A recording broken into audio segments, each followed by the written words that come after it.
Luke Hasz. Dom, how are you? Hey Eric, we know you're an old timer, but the real old timers, this Texas series is the big one. Do you guys get any sense of the importance of the Texas rivalry? Oh yeah, for sure, man. Coach Pittman been going over history since last week about it, just dating back to the first rivalry and how it kind of dulled out when we moved to the SEC and how we kind of reunited it back in 2021. But I mean, yeah, he's definitely been talking about it a lot. Luke, any thoughts about just if you have any friends or family who kind of know the long-term connection to Texas? Not really much with my friends and family, but just being around here and getting recruited here, just the hype around the game and just how excited we are to be able to play another top 10 team, which is Texas, but just Texas in general. I mean, it's exciting for us as a team. Yeah, Eric, I was watching some highlights of the game from 21 today, and the 4th and 1 play. You were right in on that play, right? On when you stopped Bijan.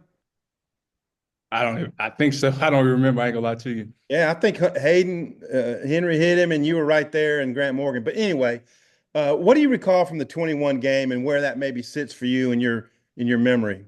Man, it was a big game, man. I mean, like kind of like how Coach Pitt was this week about telling us the rivalry stuff. He did the same thing when we played him, telling us the rivalry, how important it is. I mean, we just went out there and we played a great game. Can you speak to Texas's weapons? They're pretty diversified on offense, like to hit the edges. Yeah, man. They throw a lot of to the perimeter play to try to get guys open in space. I mean, they got a lot of screens and stuff like that. So we just gotta really run and crowd the ball. And like you said, they got a lot of great weapons on the receiver, and they got a great running backs. I mean, the line's probably gonna be one of the best lines that we didn't play so far, man. So I mean, they got a great group over there. Luke, Texas's numbers on defense are really stout too. What do you make of them? Their D line up front they're really big, and they do a good job. They're really simple, but they play hard and they fire off in their gaps, and so we're gonna be ready for that. And that's something we've been working on at practice this week. And then they have guys in the secondary too who can make plays, so it'll be exciting for our offense to get to go against them. Thanks, y'all. Trey, go ahead.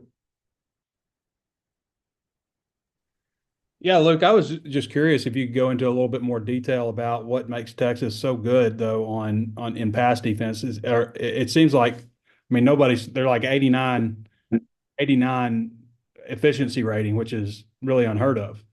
hmm Yeah, I think they just do a really good job of what they're coached to do. I mean, they don't really have to do that much because they have really good guys up front who are, like I said, big and they're physical and they work a lot. You can see how it pays off just with how they've been playing the past couple games.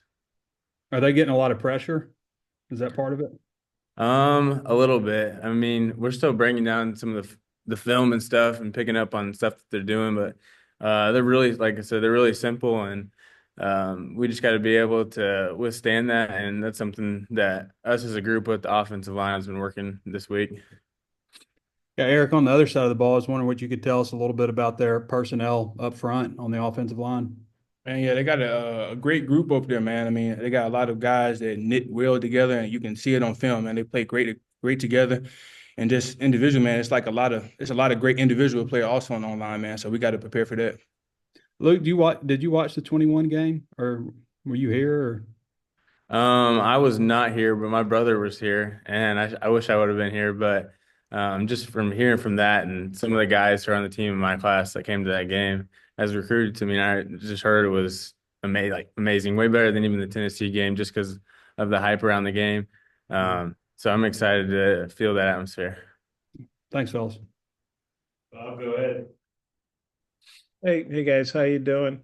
Luke, I know you got recruited by everybody, and I saw Texas among the list of teams that you were offered. Do you remember that? And did you give them any thought at all?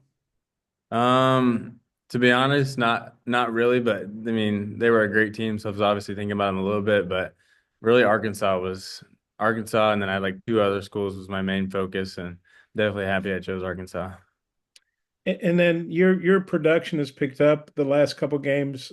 You reception wise, I know you were had the bad back earlier. Just well, what do you thought about how you've played, especially the last couple games? Just how are you feeling physically right now? Well, I'm feeling great right now. I feel so much better. I mean, I feel younger if that's even possible for how young I am. But I think the biggest thing is building trust with Talon and Coach Petrino and the offense, and just knowing that I can do what I can do, and they've been able to see that at practice, and it's paid off in the games. You obviously had the season-ending injury last year, and then this year you had an injury. I think you only missed one game, but I know it limited you quite a bit. I'm sure you had to miss practice and couldn't be as prepped as you'd like to be. Just what's it like dealing with those injuries? Whether it's obviously season ending last year, but then this year kind of having to do it in season and come back from it. Yeah, well, I got to play in all the games, and I didn't miss any practices. It was mostly just like a maintenance thing. Like it would bother me at halftime, but I've been in the training room constantly, and I've figured out a routine and stuff. It's just, I mean, I don't have any problems with it anymore. So, I mean, it's been really good to have that, and I also have a foundation of stuff that goes wrong. I mean, I know what to do to get back out on the field. And Eric, I know you don't cover Luke in practice. At least I don't think you do. But maybe you have dropped or something. But well, what do you think of him as a as a defensive guy looking at an offensive guy, and just what he means to the team, especially when he's healthy and is able to do what he can do now? Man, he's huge for the team, man. He has another dimension to our offense, man. I mean, he really opens up a lot of the runs too, because he can catch the ball in his routes, man. So he's huge for our team. And look, I remember Petrino talking about this in camp that you're improved as a blocker. How's the blocking been for you this season?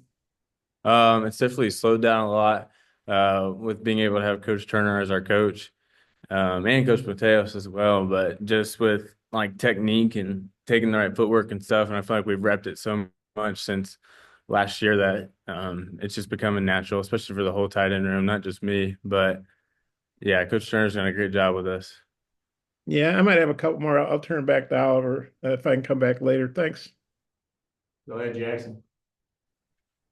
Hey guys, for either of you, has there been a moment in kind of the discussions about the old games or watching some clips, like one particular game that's maybe stood out to the team when going back and going through the old footage? You talking about from 2021? No, just from the Texas rivalry in general. You guys have, Sam has talked about kind of talking about the games in the 60s and, 70s and stuff. Is anything from, back then before 2021 maybe stood out to the team? I mean, yeah, I just speak on the rivalry part. I mean, a lot of like the older guys and like 50, 60, I mean, they hate Texas like they hate Texas more than they love Arkansas, like you've seen on social media. So I mean, just seeing that and watching those games, man, I mean, you can see that watching those games. Anything stand out to you, Luke? Just with what Coach Pippen talked about this week is just how many like consecutive years back then we played them in a row, and then now them coming into the SEC, us getting to start that new trend. It'll be exciting for our fan base and for our team. And Eric, Georgia's one or Texas one loss this year to Georgia. They got a lot of pressure on Ewers, especially early. I mean, has that been a focal point from Travis and Deke? Just like that's going to be kind of the key for the defense is getting pressure on him. Oh yeah, for sure, man. Really, this we want to try to do that every game that we play. I mean, yeah, some is harder than others, but I mean, yeah, like you said, we seen the Georgia game. They got a lot of pressure on him, man. You can kind of see it affecting him a little bit, man. So we definitely want to try to go in and get pressure on him. Thanks, guys. Bob, wrap it up. Okay. Luke, you were playing so well when you got hurt last year. But do you feel like you're playing better now than you were then just because you're older and, stronger and more experienced, et cetera? Yeah, I'd say that for sure. Especially just having another year under Coach Turner's belt with all the like the details and little things that, I mean, our vocabulary is the same now. I can almost read his mind before he's about to say something. So that's definitely helped improve my game. And having Coach Petrino too has been really good for us as a tight end room, especially as the season goes on, because we're starting to gel and understand the offense more.